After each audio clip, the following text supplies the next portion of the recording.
दोस्त, अगर मैं आपसे कहूं कि अगर आप इस वीडियो को स्टार्ट से लेकर इन तक देख लेते हैं तो आपका बोर्ड एग्जाम में 3 मार्क्स क्लियर हो जाएगा। क्योंकि ये जो वीडियो होने वाला है ना, वो क्लास 12 वालों के लिए और बहुत ही महत्वपूर्ण होने वाला है। क्योंकि ये एक ऐसा टॉपिक है ना जिसको बोर्ड एग्जाम में 3 मार्क्स में पूछा जाता है और ये बहुत ही सरल है। तो चलिए वीडियो को स्टार्ट करते हैं और पराकड़ के संरचना को समझते हैं, ठीक ना। देखिए, पराकड़ के संरचना को हम लोग इंग्लिश में बोलते हैं क्या, पोलन ग्रेन। सॉरी, जो पराकड़ होता है उसको इंग्लिश में बोलते हैं पोलन ग्रेन, ठीक ना। अगर यहीं पे हम लोग बात करें कि ये पराकड़ की संरचना को इंग्लिश में क्या बोलते हैं, तो स्ट्रक्चर ऑफ पोलन ग्रेन। क्या, structure of pollen grain. Clear हो गया। देखिए, ये जो पराकड़ होता है दरअसल आखिर में वो ये होता क्या है, तो ये होता है नर युग्मोद्भिद। क्या होता है, नर युग्मोद्भिद। नर युग्मोद्भिद का मतलब क्या है, इसको समझते हैं। देखिए, जिस प्रकार से जो नर होते हैं ना, जो पुरुष होते हैं ना, उनका जो नर युग्मोद्भिद होता है वो क्या होता है, शुक्राणु होता है, ठीक ना। उसी प्रकार से जो पौधे, जो पुष्प होते हैं ना, उसमें जो नर युग्मोद्भिद होता है वो होता है परागकण, यानी कि पोलन ग्रेन, ठीक ना।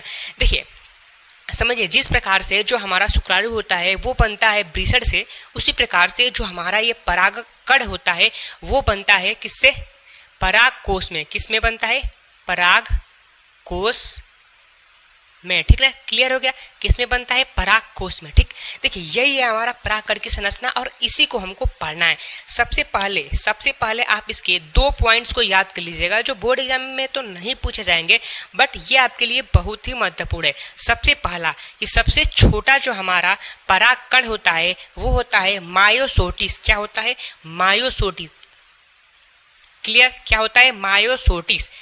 इसकी अगर हम लोग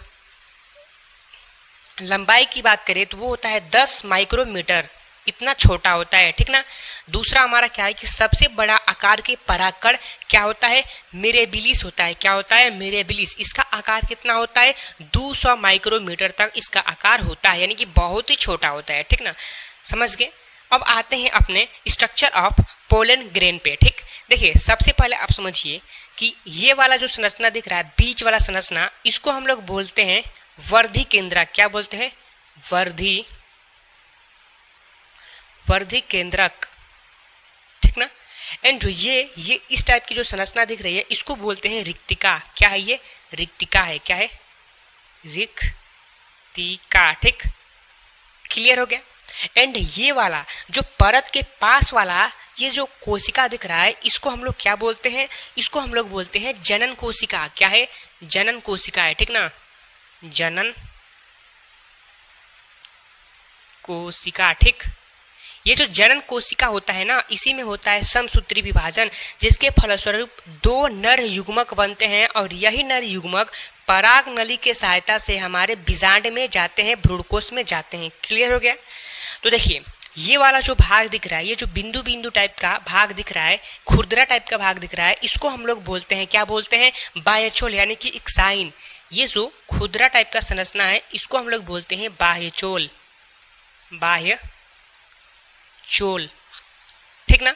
एंड ये जो अंदर वाला जो परत दिख रहा है इसको हम लोग बोलते हैं क्या, अंतःचोल, यानी कि इंटाइन। इसको क्या बोलते हैं, अंतःचोल।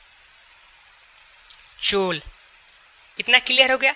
एंड देखिए, आप ध्यान दीजिए कि ये जो हमारा बाह्य चोल है वो कहीं कहीं पे खाली है और ये जो हमारा अंतःचोल है वो निकला हुआ है। क्या, निकला हुआ है। तो इस वाले भाग को हम लोग बोलेंगे क्या, ये जनन छिद्र है। क्या है, जनन छिद्र, जनन छिद्र, ठीक ना।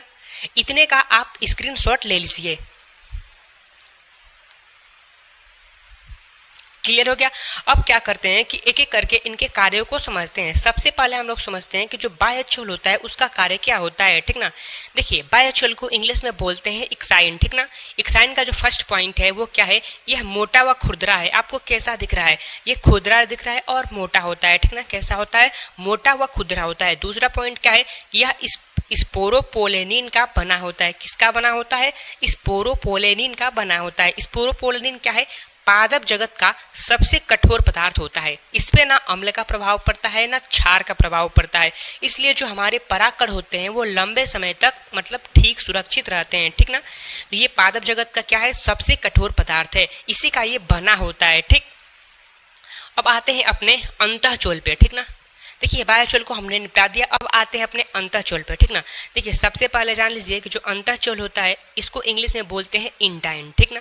इसका जो फर्स्ट पॉइंट है वो ये है कि यह पतला एवं कोमल होता है, ठीक ना। ये कैसा होता है? पतला एवं कोमल होता है। जो हमारा बाह्यचोल था वो कैसा था? खुरदरा था और मोटा था। इतना क्लियर हो गया। दूसरा इसका पॉइंट क्या है कि सबसे आंतरिक परत है। जो हमारा अंतःचोल है ना वो सबसे अंदर वाला परत है, यानी कि आंतरिक परत है। क्लियर। इसका तीसरा पॉइंट क्या है कि इसमें कुछ छिद्र पाए जाते हैं जिसे जनन छिद्र कहते हैं। देखिए यहाँ पे फर्स्ट, सेकेंड एंड थर्ड ये क्या है? छिद्र है। इसी से हमारे जो पराग नली है वो बाहर निकलती है और पराग नली के माध्यम से ही जो हमारे नर युग्मक है वो बाहर निकलते हैं, ठीक ना। तो यही बात यहाँ पे मेंशन किया गया है कि इसमें कुछ छिद्र पाए जाते हैं जिसे जनन छिद्र कहते हैं, ठीक। इसका अगला पॉइंट क्या है कि इसका जो निर्माण हुआ होता है वो किससे हुआ होता है? पेक्टोसेलुलोज से। किससे? पेक्टोसेलुलोज से। तो यही है हमारा परागकण, एक का विकास यानी कि परागकण, समझ गए? स्ट्रक्चर ऑफ पोलन ग्रेन, समझ गए? तो अगर आपको ये वीडियो अच्छा लगा होगा तो आप हमारे चैनल क्लास 10th वाले को सब्सक्राइब कर दीजिए इस प्रकार की वीडियो को देखने के लिए। तो धन्यवाद, मिलते हैं अगले नए वीडियो में।